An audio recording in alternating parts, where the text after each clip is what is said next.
So good morning, everyone, and thank you very much for the invitation. My name is Erez Galonska. I'm the co-founder and CEO of Infarm, one of the world's fastest growing vertical farming companies. And today I would like to talk about our vertical vision and the challenges and opportunities I see for our growing industry. In the next slide, for those of you who don't know Infarm, let me introduce us briefly. As of today, we are operating in 10 countries, cultivating millions of plants a month and growing.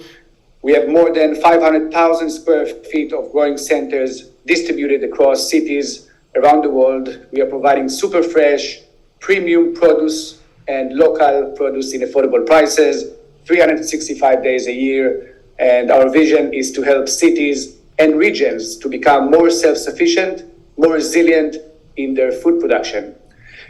In the next slide, you can see that the headlines suggest it is a very much needed vision these days.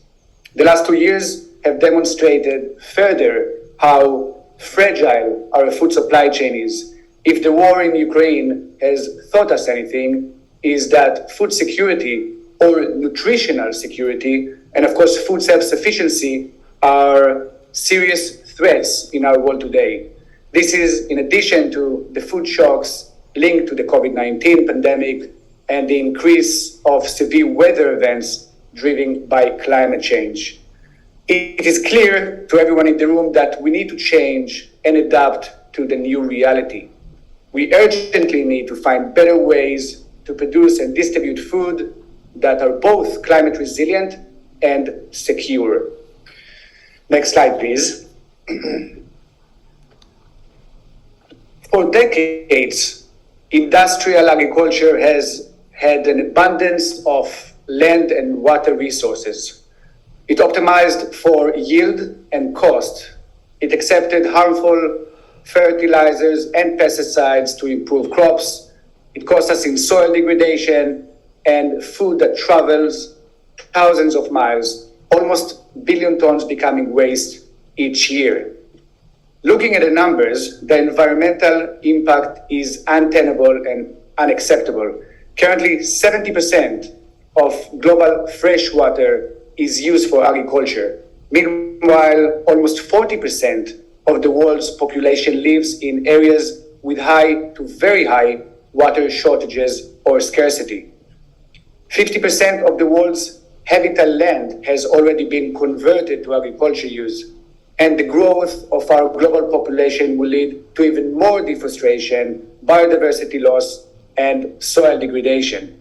We also face a huge waste problem, with about 17% of total global food production is wasted every year. And lastly, up to 28% of global greenhouse gas emissions are caused by the food industry. In the next slide, you can see that all of this ultimately means our lives, health, well-being, and livelihoods are at risk. To state the obvious to the people in the room, we simply cannot afford to produce, distribute, and eat the same way for the next 50 years. The UN predicts that by 2050, we will need to increase production by 70%. And as our friend from Wageningen University concluded, farmers will need to produce more food in the next 40 years than we have in the last 8,000 years combined. It's a grand challenge. So unless we reinvent our food system and find new, efficient, and sustainable ways to produce food, we won't be able to make it back to the safe operating zone within our planetary boundaries, as you can see in the picture. So we must give nature some breathing space as we grow our food. Now, agricultural technology, controlled environment agriculture, and vertical farming in particular is enabling that, and many new ways of producing food never imagined before. In the next slide, hopefully it can turn the video. You can see that, like our friends sitting in the room from the other vertical farming companies, we decided to embrace the many challenges and lead a farming revolution growing food in AI-controlled environment vertical farms that are up to 100 times more efficient than soil-based agriculture and are completely climate resilient. As part of the agriculture tech revolution, we see vertical farming promise to produce more food, a lot more food, with less resources, and ultimately decouple food production from environmental degradation. Also, vertical farming has the potential to provide food security in a world beset by climate shocks and economic downturns, and provide nutrition security by crashing supply chains and producing locally. In the next slide, I can talk to you about my belief. So I truly believe, and I'm convinced, vertical farming is a game changer. And we as an industry are at the very heart of the future of food.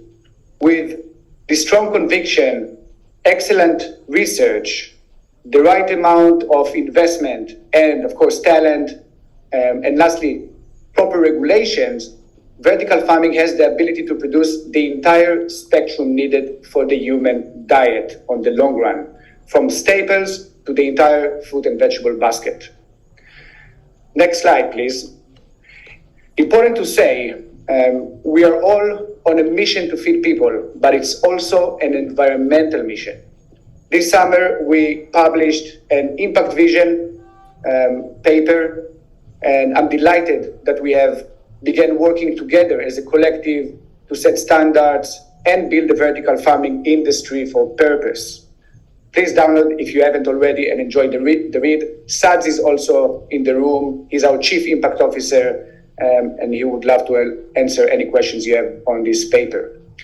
Now, the way I see it, vertical farming is bringing a new breed of purpose-led pioneers, but we can only achieve real change, credibility, and attention if we work together to shift our food systems and revolutionize the flawed food system. I truly believe in that.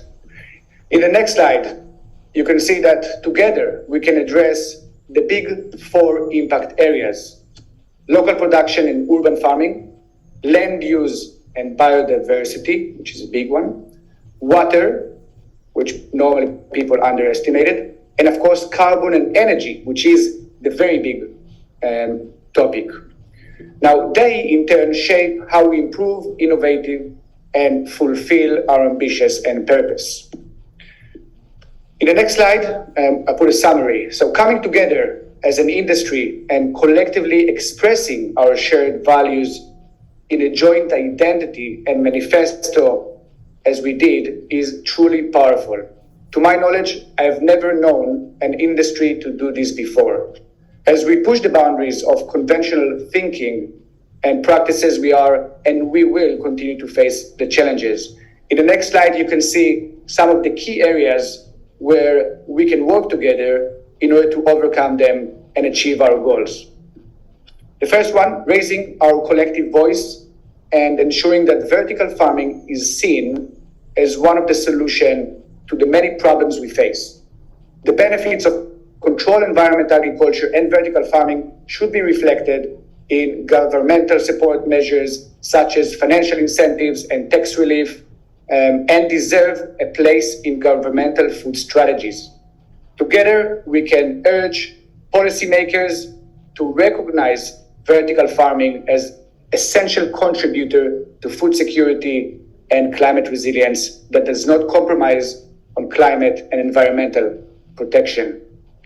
Second, significant financing and investment, of course, is needed, and government incentives, including tax, must change quickly to support our growth.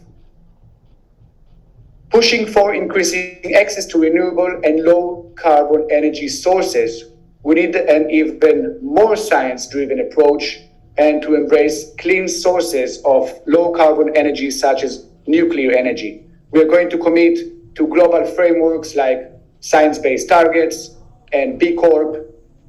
Now, beyond offsetting and carbon mitigation, rigorous measurements and transparency will be crucial to avoid misleading claims and greenwashing in our industry. Committing to setting science-based targets would be a significant step towards acknowledging and dealing with that topic. Lastly, regulation needs to evolve from new crop breeding techniques and organic regulation to reporting standards. For example, modifying frameworks such as science-based targets to make them fit for the next generation of solution in our food production. It's essential to keep in mind that right alongside the progress of our industry, vertical farming, we need to lead a step change and cultural awakening, if you like, across businesses, consumers, and governments alike. For that reason, we will be at COP27 in Egypt, where we will lead the efforts for the first ever food system pavilion to push these points and many others for our industry. So lots of work to be done here. In the last slide, I just want to say a few words. As a founder and CEO of a purpose-driven company, I have always been driving and advocating for the collective change of the current food system. I can say that we are at the tipping point of an agricultural revolution, facing a massive market demand and strong driving forces pushing for a change. If we join efforts and leverage each other's capabilities and advantages, we will play a crucial role in the future of humanity, creating a climate resilient, sustainable, new food system for people and planet. Thank you very much for your time.